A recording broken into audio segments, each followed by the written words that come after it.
드라마 명작을 소개하는 전 PD의 명작 극장에 오신 여러분 환영합니다. 전 여러분의 극장지기 전유진 PD입니다. 명작 극장은 국내 드라마를 PD의 시선으로 리뷰하는 라디오 프로그램입니다. 그럼 듣기만 해도 다 아는 오늘의 명작의 명곡 듣고 와서 본격적인 이야기 나눠보도록 하겠습니다. 리차드 파커스의 끝도 없이 듣고 오겠습니다.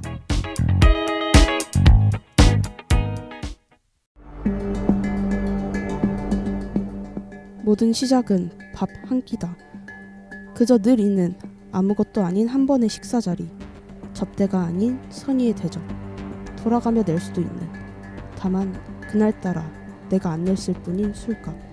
바로 그 밥 한 그릇이 술 한 잔의 신세가 다음 만남을 단칼에 거절하는 것을 거부한다. 인사는 안면이 되고 인맥이 된다.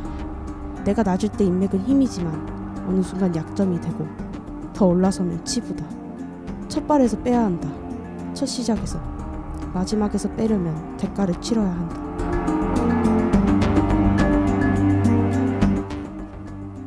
사람들 다 거기서 거기에요. 막 죽일 사람도 아니고 천사도 아니고 그냥 흐르는 대로 사는 거지. 우리 같은 보통 사람들은 그렇게 흐르기만 하다가 자기도 모르는 곳에 닿아버리면요. 그렇게 흐르다가 닿아버린 권력의 세계, 이곳은 비밀의 숲입니다. 오늘은 비밀의 숲의 7화와 15화에서 제가 가장 인상 깊었던 대사로 시작해봤습니다.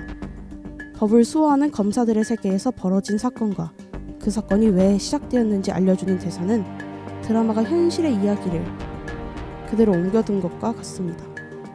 우리는 알고 보면 비밀의 숲의 나무일지도 모르겠습니다. 비밀의 숲에서 내 옆이 아닌 전체의 숲을 보는 오늘의 명작 비밀의 숲에 대해 제대로 알아보기 전에 노래 한 곡 듣고 오겠습니다.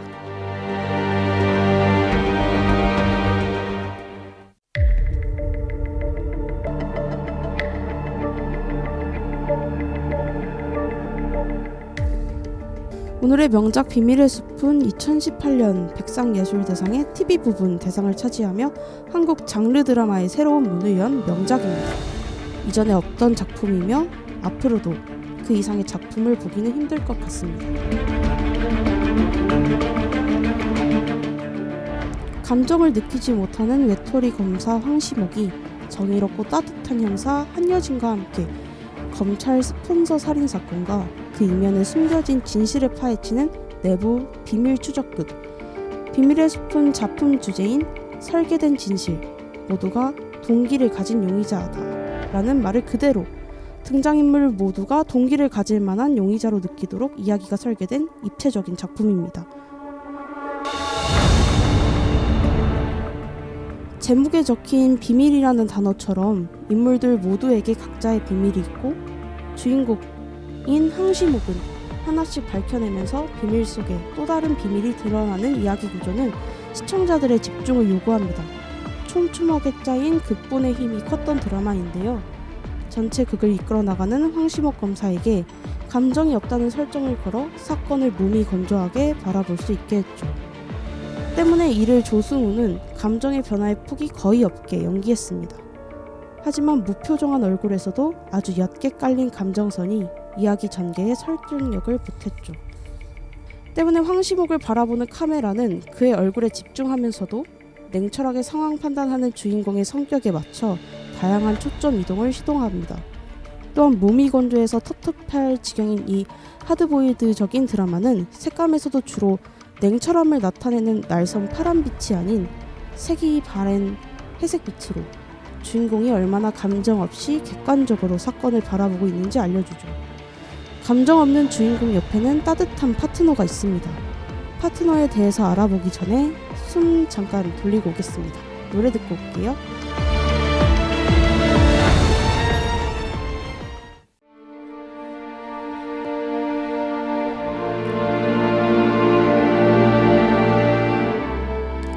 우효의 소나기 듣고 왔습니다.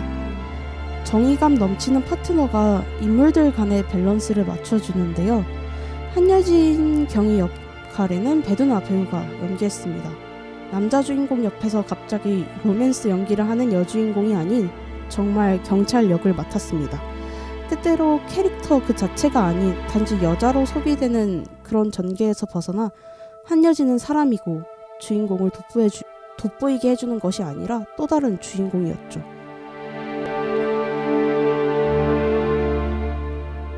시복에 비해 상대적으로 감정이 풍부한 여진은 그렇다고 해서 감정에 좌우되는 모습을 보여주지는 않습니다. 경찰이 지켜야 될 선에서 오히려 사람이 느낄 수밖에 없는 감정들에 대해서 의문을 품는데요. 아무리 범인을 잡아도 풀리지 않는 허무함 또는 억울하게 죽어간 생명에 대한 분노는 극의 기반이 현실에 자리 잡고 있음을 제대로 알려줍니다. 차갑게 깔리는 안개 같은 사람이 시목이라고 한다면 타오르는 불꽃 같은 사람이 여진입니다. 때문에 역동적인 카메라 움직임이 많고 시목보다는 더 다양한 색을 지녔습니다.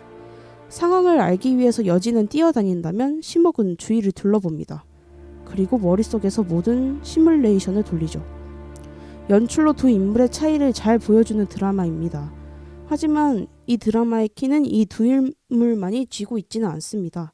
나무 두 그루로는 숲을 이룰 수 없으니까요.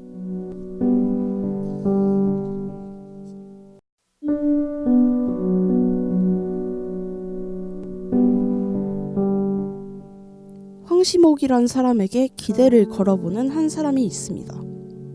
바로 이창준인데요. 그는 검찰의 꼭대기이지만 지금 검찰이 제대로 기능하지 못하고 있다는 걸 깨닫고 있습니다. 그래서 그의 죽음이 검찰의 새로운 시작이길 바라죠.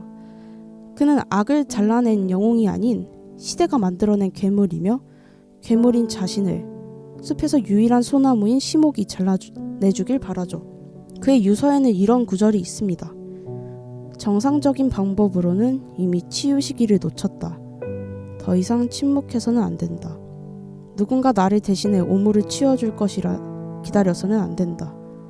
기다리고 침묵하면 온 사방이 곧 발 하나 디딜 수 없는 지경이 될 것이다.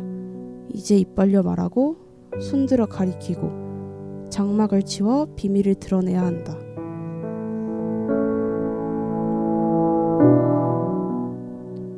오늘의 비밀이 내일은 진실이 될 수 있도록 우리 모두 숲을 보기 바랍니다. 오늘의 명작 극장은 이만 문을 닫아야 할 것 같네요. 그러면 지금까지 제작 진행의 전유진, 기술의 최혜영, 이준영이었습니다.